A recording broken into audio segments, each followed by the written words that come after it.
আপনারা দেখছেন the independent Bengal. আমি শিবম। যারা এই ভিডিও দেখছেন তাদের সকলকেই শুভ দীপাবলি, প্রীতি ও শুভেচ্ছা। এই দীপাবলি সকলের ভালো কাটুক। কালকে গভীর রাতে চিন্ময় মহাপ্রভুর বিরুদ্ধে একটি মামলার এফআইআর কপি আমার কাছে এসে পৌঁছায়। শুধু উনি নন, ওনার সঙ্গে জড়িত বহুজনের বিরুদ্ধে যারা ওই চট্টগ্রামের বিশাল সংখ্যালঘুদের সমাবেশ আয়োজন করেছিলেন তাদেরকেও হয়তো মামলার পার্টি করা হয়েছে। মনে রাখবেন, ইতিহাস কোনোদিন কাউকে ক্ষমা করে না। এবং সেই মামলায় আমি সহ শ্রীপাদ লীলারাজ গোরদাস ব্রহ্মচারী প্রভু সহ প্রায় 17-18 জনকে আসামি করা হয়েছে, অজ্ঞাতনামাকে দেওয়া হয়েছে। আমরা বিগত 5ই আগস্টের পরে সনাতনী জনগোষ্ঠীর উপর অবর্ণনীয় অত্যাচার প্রতিরোধ করার জন্য আমরা যারা জিও পলিটিক্স নিয়ে চর্চা করি তারা হিটলারের উদাহরণ বারংবার টেনে আনি।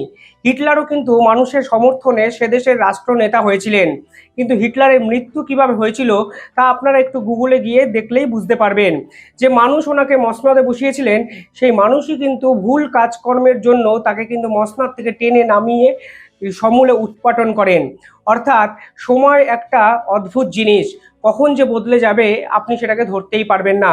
আজকে চিন্ময় মহাপ্রভুর বিরুদ্ধে যে মিথ্যে অভিযোগ, যে মামলা দেওয়া হয়েছে, তার কড়া নিন্দা এবং ধিক্কার জানাচ্ছি আমি। উনি সংখ্যালঘুদের সমর্থনে কিছু কথা বলেছিলেন যা দেশকে কোনো ক্ষেত্রে অপমান করা হচ্ছে না। উড়ে আসেনি, আমরা মুঘল নই, আমরা ব্রিটিশ নই, আমরা ওলন্দাজ নই, আমরা পর্তুগিজ নই, আমরা উপনিবেশিক নই, আমরা এই ভূমির ভূমি সন্তান। আমাদেরকে উৎখাত করার চিন্তা করবেন না। যদিও বাংলাদেশের বর্তমান অন্তর্বর্তী সরকার কখন কি বলছেন তা তারা নিজেরাই জানেন না। মোহাম্মদ ইউনূস সম্পর্কে আমার ধারণাটা একদম অন্য ছিল। তিনি নোবেলজয়ী, তিনি পশ্চিমা রাজনীতির ধারক এবং বাহক। অর্থাৎ ওয়েস্টার্ন পলিটিক্স যেভাবে চলে, যেখানে ডেমোক্রেসি শেষ কথা, মোহাম্মদ ইউনূস সেটাকেই বাংলাদেশে নিয়ে আসবেন বলে আমাদের মতো অনেকেরই মনে হয়েছিল। কিন্তু পরবর্তীকালে দেখা যায় এই মোহাম্মদ ইউনূসের থেকে ফ্যাসিস্ট হয়তো পৃথিবীর ইতিহাসে আর কেউ নেই। ঠিক 2 মাসের মধ্যে বাংলাদেশের সামগ্রিক ক্ষেত্রে অধঃপতন শুধু হয়েছে সেটা নয়, বাংলাদেশের ইতিহাসে চরমতম এক হিটলার এবং ফ্যাসিস্টকে দেখে ফেললো বাংলাদেশের সাধারণ জনগণ। প্রথম কথা, কাল তার একটি ইন্টারভিউ প্রকাশিত হয়েছে ফিনান্সিয়াল এক্সপ্রেসে। সেখানে তিনি একঝাঁক দাবি করেছেন। তিনি দাবি করেছেন শেখ হাসিনা এবং আওয়ামী লীগকে তিনি নিষিদ্ধ ঘোষণা করবেন, ব্যান করবেন। এটি হলো ফ্যাসিস্ট এই চরিত্রের সব থেকে বড় উদাহরণ। তাকে নিয়ে আসা হয়েছিল সমাজ সংস্কারের জন্য, অর্থাৎ তিনি একটি সিস্টেম ডেভেলপ করবেন, সেই সিস্টেমের আমরা সেই সিস্টেমের পার্ট হব, অর্থাৎ বাংলাদেশের মানুষ সেই সিস্টেমের পার্ট হবে, গোটা বিশ্ব সেই সিস্টেমকে ফলো করবে। সংস্কার তো এভাবেই হয়। কিন্তু তিনি নিজের ডিসিশন কার্যত জনসমক্ষে বারংবার বলে মানুষকে উস্কে যাচ্ছেন, আর যার ফলেই কিন্তু এই সকল মিথ্যে মামলা চিন্ময় মহাপ্রভু বা অন্য কারোর বিরুদ্ধে করা হচ্ছে। ফ্যাসিস্ট আচরণ মানেই একনায়কতন্ত্র। তিনি ক্যামেরার সামনে ঘোষণা করেছেন বা টিভি মিডিয়ার সামনে ঘোষণা করছেন আওয়ামী লীগকে তিনি ব্যান করবেন। শেখ হাসিনা যতই অপরাধ করুক তাকে বিচারের আওতায় আনুন। শেখ হাসিনা যত সরকারের লোকজন আছে তাদের আপনি এই যে সুষ্ঠু বিচার প্রক্রিয়ার মাধ্যমে বিচার করুন, কিন্তু একটা দলকে নিষিদ্ধ করে দেবেন, এর থেকে বড় ফ্যাসিস্ট আচরণ আমার মনে হচ্ছে সাম্প্রতিককালে এশিয়ার কোনো দেশ দেখেনি। পশ্চিমা রাজনীতি কিন্তু এটা নয়, এটা কিন্তু গণতান্ত্রিক সংস্কৃতি হতে পারে না। তাই মোহাম্মদ ইউনূস কি কারুর দ্বারা চালিত হচ্ছেন, এই প্রশ্ন কিন্তু আমার বারবার উঠে আসতে শুরু করেছে। একাধিক উপদেষ্টা সমন্বয়ক অর্থাৎ ইউনূসের চারিপাশে যে পল্টুমস্তানদের ভিড়, তাদের দ্বারা প্রভাবিত কেন মোহাম্মদ ইউনূসের মতো একজন বিচক্ষণ ব্যক্তি হচ্ছেন, সেটাই কিন্তু আমার বড় প্রশ্ন। যদিও কোনো ক্ষেত্রেই উনি বিচক্ষণতা দেখাতে পারছেন না। কখনো তো মনে হয় বয়সজনিত কারণে তিনি তার বুদ্ধি হারিয়ে ফেলেছেন। কখন কি বলা উচিত সেই বোধটাই হয়তো তার নেই। তিনি বলেছেন আওয়ামী লীগ নাকি ভেঙে টুকরো টুকরো হয়ে যাবে এবং তাতে নাকি অন্তর্বর্তীকালীন সরকার কোনো হস্তক্ষেপ করবে না, কারণ তারা কোনো রাজনৈতিক নির্বাচিত সরকার নয়। কিন্তু আওয়ামী লীগকে তিনি যখন কমেন্ট করছেন তখন তার মাথায় নেই আপনার সরকারের উপদেষ্টা এবং সমন্বয়করাই রাষ্ট্রপতির পদত্যাগ চেয়েছে। আপনারা তো সংবিধান স্বীকৃত রাজনৈতিক সরকার নেই, আপনারা স্বীকার করছেন। তাহলে কোন দৃষ্টিভঙ্গিতে রাষ্ট্রপতির পদত্যাগ চাইছেন?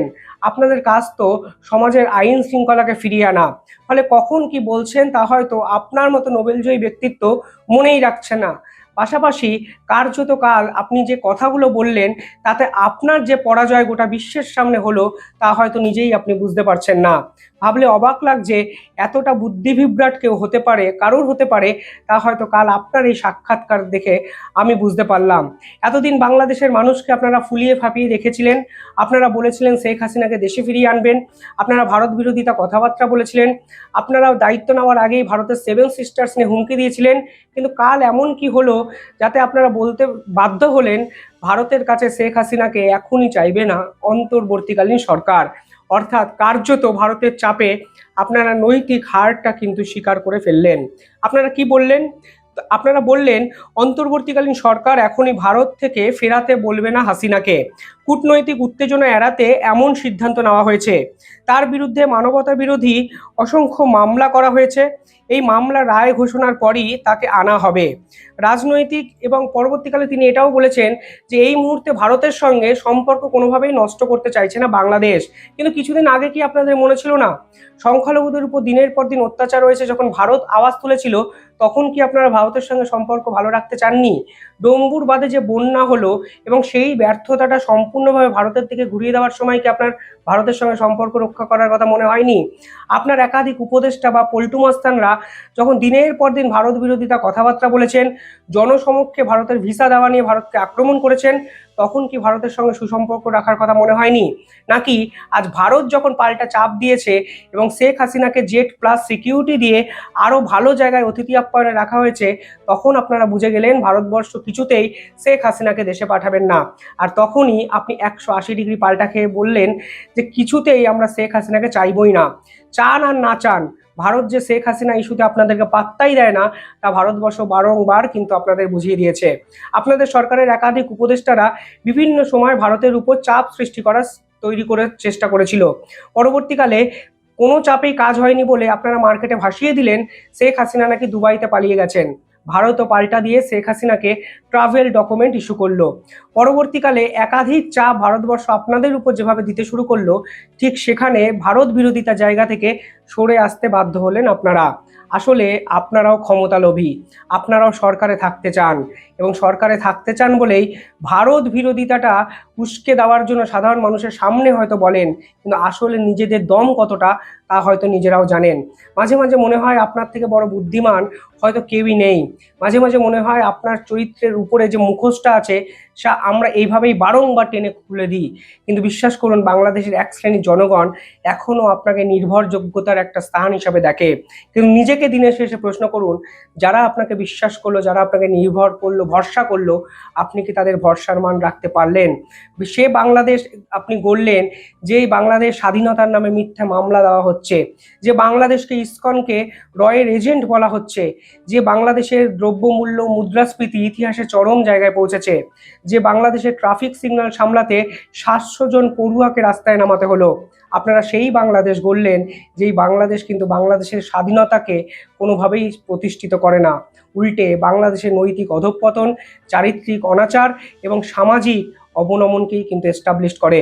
কিন্তু অবশেষে আপনার ভারতের কাছে হার স্বীকার করতে বাধ্য হলেন এবং বললেন কোনোভাবেই হাসিনাকে এই মুহূর্তে ছাড়বেন না। আপনি চান বা না চান, আপনি চাইলেই যে হাসিনাকে ভারত সরকার আপনার হাতে তুলে দেবে, এই ভাবনাটাই যে কিভাবে এলো সেটাই আমার কাছে একটা বড় প্রশ্ন। পরের দিকে আপনি নাকি বলেছেন আপনি রাজনীতিতে আসতে চান না, আপনাদের কাজ রাজনীতি করা নয়, বাংলাদেশকে রিফর্মেশন করা। আজ আপনার সমালোচনায় প্রকাশ্যে করতে শুরু করেছেন আমেরিকা। গণতান্ত্রিক দেশে কোনো পার্টিকুলার দলকে নিষিদ্ধ ঘোষণা করার ইতিহাস আমেরিকার ইতিহাসে নেই, যে ইতিহাস আপনি বাংলাদেশে নতুন করে লিখতে শুরু করলেন। সংবিধান নতুন করে লেখার কথা ছিল, কিন্তু রাজনৈতিক দলগুলোর চাপে আজ নতুন করে আওয়ামী লীগ বিরোধী ইতিহাস লিখতে শুরু করলেন। আপনি বলেছেন বাংলাদেশের সমস্ত সিদ্ধান্ত রাজনৈতিক দলগুলোর সঙ্গে আলাপ আলোচনা করেই ভবিষ্যতে নেওয়া হবে। যখন রাষ্ট্রপতির বিরুদ্ধে পদত্যাগ করলেন, যখন ছাত্রলীগকে আপনি নিষিদ্ধ ঘোষণা করলেন, তখন কোন রাজনৈতিক দল আপনাকে সমর্থন করেছিল? যদি একটু প্রকাশ্যে সাংবাদিক সম্মেলন করে বলেন তাহলে ভালো হয়। আপনারা বলেছেন বঙ্গবন্ধু মুজিবুর রহমানকে ব্যান করবেন, কোন রাজনৈতিক দল এই সিদ্ধান্তকে সমর্থন করেছেন ক্যামেরার সামনে প্রকাশ্যে বললে ভালো হয়। আপনারা চিন্ময় মহাপ্রভুর বিরুদ্ধে রাষ্ট্রদ্রোহী মামলা দিয়েছেন, কোন রাজনৈতিক দল এটিকে সমর্থন করেছে ক্যামেরার সামনে এসে বললে ভালো হয়। একের পর এক সিদ্ধান্ত নিয়েছেন যা বাংলাদেশকে ক্রমাগত বিপাকে ফেলেছে। কোন রাজনৈতিক দল এই সিদ্ধান্তগুলোকে সমর্থন করেছে আপনারা ক্যামেরার সামনে প্লিজ এসে বলুন। আপনারা নির্বাচনকে পিছিয়ে দিতে চাইছেন, আপনারা সেনা প্রধানের সঙ্গে যুদ্ধে গেছেন নির্বাচনকে নিয়ে, একের পর এক এমন সিদ্ধান্ত নিচ্ছেন সমাজ সংস্কারের বদলে সমাজ আরো অবনমনের দিকে এগিয়ে যাচ্ছে। কোন রাজনৈতিক দল এই মুহূর্তে আপনাদেরকে সমর্থন করছে পারলে এসে বলুন। কিছু সংখ্যক মানুষ হয়তো এখনো আপনাকে ভরসা করছেন, এখনো আপনাকে বিশ্বাস করছেন, কিন্তু আমার দূরদৃষ্টি দৃষ্টিভঙ্গি বলে যে তাদের এই বিশ্বাস অচিরেই কিন্তু ভেঙে যাবে। না আপনি হাসিনাকে ফিরিয়ে আনতে পারবেন, না ভারত বিরোধিতার জায়গা থেকে নিজেকে সরিয়ে এনে নতুন বাংলাদেশ গড়তে পারবেন, না বা নতুন বাংলাদেশের যে মানুষ যারা আপনাকে ভরসা করেছিল তাদের মনস্কামনা বা স্বপ্ন পূরণ করতে পারবেন। দিনের শেষে ব্যর্থ হয়ে ইতিহাসের পাতায় নাম লেখাবেন মোহাম্মদ ইউনূস।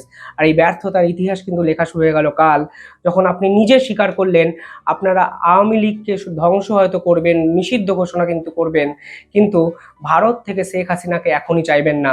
তার বিরুদ্ধে মামলা হয়েছে, সেই মামলা রায় বেরোলে হাসিনাকে চাইবেন। সেই মামলা হওয়ার পরেও ভারতবর্ষ হাসিনাকে অতিথি আপ্যায়নে জেড প্লাস সিকিউরিটি দিয়েছে। রায় বেরোনোর পর হাত ধরে হাসিনাকে আপনার হাতে তুলে দেবে, এই কল্পনা আপনারা কিভাবে করলেন?